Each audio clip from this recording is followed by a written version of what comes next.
Class के बच्चों, आज मैं आपको वापस आपका मेरे चैनल में वेलकम करती हूँ और उम्मीद करती हूँ कि आपको अब तक जितना मैंने पढ़ाया है वो पूरा समझ में आ गया होगा।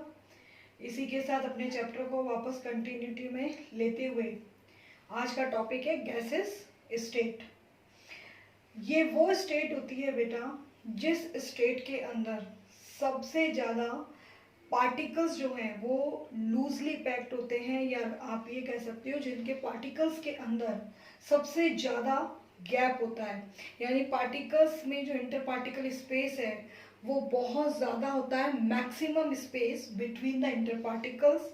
और सेकंड थिंग बेटा, इनके अंदर फोर्स ऑफ अट्रैक्शन सबसे come and force of repulsion सबसे ज़्यादा। ध्यान देना, तीन चीज़ें इसमें मेन होती हैं। पहली फर्स्ट होता है पार्टिकल्स, जो इंटर पार्टिकल स्पेस है वो मैक्सिमम होता है। Second, force of attraction minimum होता है। फोर्स ऑफ रिपल्शन मैक्सिमम होता है। इसी कारण बेटा इनमें एक नई टेंडेंसी डेवलप होती है, हाई वॉलिडिटी, यानी कि ये बहुत जल्दी ब्लो हो जाती हैं, एक जगह से दूसरी जगह पर पहुंच जाती हैं। और इसीलिए इस स्टेट को हम क्या कहते हैं? गैसेस स्टेट कहते हैं। गैस स्टेट के अंदर जो प्रॉपर्टी डेवलप हुई वो प्रॉपर्टी उसके अरेंजमेंट ऑफ पार्टिकल से डेवलप हुई थी। पहला, नो डेफिनेट शेप, यानी कि आप इधर देखिए, जब इनके पार्टिकल्स बहुत ज़्यादा फार अपार्ट होंगे, यानी उनमें इंटर पार्टिकल स्पेस बहुत ज़्यादा होगा, तो आपके लिए इतनी दूर दूर है, दिख रहा है ना ये। अब इनके बीच में क्या होगा? इतना ज़्यादा गैप होने से, इंटर पार्टिकल स्पेस होने से, पहली चीज़ इनमें कौन सी चीज़ अप्लाई नहीं होगी? इनके अंदर फोर्स ऑफ अट्रैक्शन जो है वो आपके लिए क्या हो जाएगा? बहुत लेस, या हम ये कह दें लीस्ट हो गया। ठीक है। उसके बाद में आपके लिए सेकंड थिंग, इनमें फोर्स ऑफ रिपल्शन लगेगा, ये दूर भागेंगे। और इसके कारण बेटा इनका कोई भी डेफिनेट शेप नहीं होगा, क्योंकि शेप के लिए जो फोर्स रिस्पॉन्सिबल है वो फोर्स कौन सा है? Force of attraction.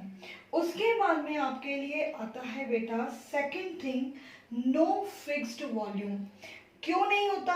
क्योंकि बेटा वॉल्यूम का मतलब होता है आपके लिए स्पेस, ठीक है, the amount of space occupies by the matter. अब आपके लिए इसमें वॉल्यूम फिक्स क्यों नहीं हुआ?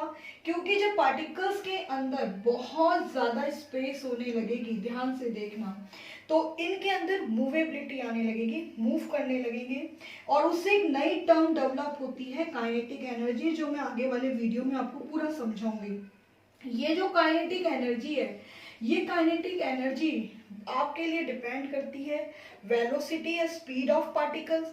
जब स्पेस ज्यादा है तो मूवमेंट ज्यादा होगा, जब मूवमेंट ज्यादा होगा तो काइनेटिक एनर्जी ज्यादा होगी, इसलिए उनका कोई भी फिक्स वॉल्यूम नहीं होगा।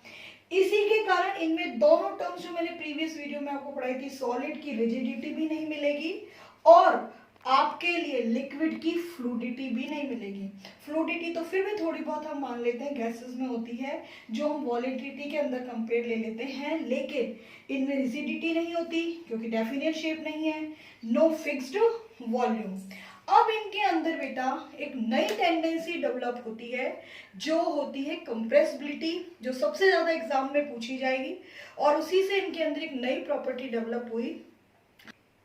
ये प्रॉपर्टी सबसे ज्यादा एग्जाम में पूछी जाती है कि आप लोग सीएनजी या एलपीजी को सिलेंडर में फिल कैसे करते हैं, या गैसेस आपके लिए वेसल्स में क्यों फिल हो जाती हैं। केवल इसके लिए जो प्रॉपर्टी रिस्पॉन्सिबल है उस प्रॉपर्टी को हम लोग, मैं यहाँ लिख रही हूँ टर्म, जरा ध्यान से देख लेना, कंप्रेसिबिलिटी। आप ध्यान देना, ये बहुत काम आएगी। कंप्रेसिबिलिटी वो टेंडेंसी होती है जिसमें स्टेट ऑफ मैटर चेंज होती है बाय अप्लाइंग प्रेशर। देखो बेटा, गैसेस के अंदर जो पार्टिकल्स हैं वो फार अपार्ट होते हैं, बहुत दूर दूर होते हैं। जब इनके ऊपर हम प्रेशर को अप्लाई करते हैं, तो जैसे ही हम प्रेशर अप्लाई करते हैं तो उनमें जो पार्टिकल्स में फोर्स ऑफ रिपल्शन लग रहा होता है वो धीरे धीरे फोर्स ऑफ अट्रैक्शन में आने लगता है। यानी किसी पर हम कंटिन्यूटी से प्रेशर लगाते हैं, उसको इमोशन इमोशनली अत्याचार करते हैं उस पर, भाई तू पास आ पास आ पास आ। धीरे धीरे बेचारे वो पार्टिकल्स में क्रिएट होने लगता है फोर्स ऑफ अट्रैक्शन, और उस फोर्स ऑफ अट्रैक्शन के कारण धीरे धीरे धीरे धीरे पार्टिकल्स जब पास आएंगे तो उसकी स्टेट गैसेस से किसमें कन्वर्ट होती जाएगी, लिक्विड में चेंज होती जाएगी। यानी कि हम गैस को किसमें फिल कर सकते हैं, वेसल्स में। इसीलिए कंप्रेस्ड नेचुरल गैस सीएनजी की फुल फॉर्म बनी, लिक्विफाइड पेट्रोलियम गैस भी एलपीजी फुल फॉर्म क्यों है, क्योंकि इन पर प्रेशर अप्लाई करके हमने जबरदस्ती सिलेंडर में भरा है। थर्मल एक्सपेंशन, अब ये क्या होता है, थर्मल एक्सपेंशन का मतलब होता है फैलना, थर्मल का मतलब होता है टेम्परेचर। देखो बेटा एक चीज ध्यान रखना, प्रेशर और टेम्परेचर हमेशा एक दूसरे के अपोजिट होते हैं। जब आपके लिए प्रेशर बढ़ेगा, जैसे ही आप प्रेशर जो आपके लिए होता है प्रेशर, वो हमेशा आपके लिए क्या होगा, pressure is inversely proportional to temperature. जब आप प्रेशर बढ़ाते हो कंप्रेसिबिलिटी में तो टेम्परेचर कम होने लगेगा, पर जब आप टेम्परेचर बढ़ाओगे तो प्रेशर क्या होने लगेगा, आपके लिए कम। इसीलिए जो पार्टिकल्स पास थे वो दूर भी जा सकते हैं। इसीलिए जैसे ही हम गैसेस को गर्म करते हैं तो वो एक्सपेंड होने लगती है, फैलने लगती है। इसके लिए आप लोगों ने छोटे क्लासेस में बलून वाला एक्सपेरिमेंट भी करा होगा कि गर्म पानी के अंदर एक एम्प्टी बॉटल के ऊपर हम बलून लगा दें, और जैसे ही उसको हम गर्म पानी में रखेंगे उस एम्प्टी बॉटल को, तो बलून जो होगा ब्लो होगा। क्यों? क्योंकि गैस तो है ना उसके अंदर, उसमें जो एयर है वो आपके लिए एक्सपेंड होएगी और वो बैलून में जाएगी, और बैलून क्या होने लगेगा, धीरे धीरे ब्लो होने लगेगा। इसी तरीके से एक और प्रॉपर्टी आ गई, लो डेंसिटी। आपके लिए गैसेस की डेंसिटी कंपेयर ऑफ सॉलिड और लिक्विड के सबसे कम होती है।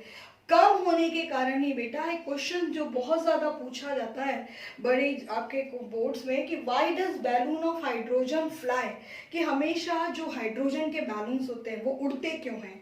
वो इसलिए उड़ते हैं, एक तो बैलून क्यों उड़ रहे हैं, क्योंकि हाइड्रोजन एक गैस है, गैस है तो पार्टिकल्स बहुत दूर दूर हैं, फार अपार्ट है, फोर्स ऑफ अट्रैक्शन उनके अंदर है नहीं, और दूसरी चीज उनकी डेंसिटी कैसी है, बहुत कम, इसलिए वो कहाँ जाते हैं, सीधे ऊपर चले जाते हैं। इस तरीके से बेटा मैंने आपको 3 स्टेट पढ़ा दी अपने तीनों वीडियोस में, सॉलिड, लिक्विड और गैस। तीनों को मैंने कंपेरेबिलिटी अलग अलग पढ़ाया है, और वीडियोस के जैसे और जो आप वीडियोस देखते हो चैनल पे उनकी तरह मैंने खिचड़ी पका के एक साथ नहीं बताया, तीनों के अंदर मैंने अलग अलग समझाए हैं। कोशिश करिए कि आपको इनके अंदर बिल्कुल समझ में आ जाए।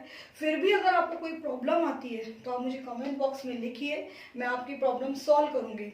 और इस चैप्टर से रिलेटेड जो क्वेश्चंस हैं वो आपको जल्दी से जल्दी इनके क्वेश्चंस और आंसर्स आपको प्रोवाइड करा दिए जाएंगे, ठीक है।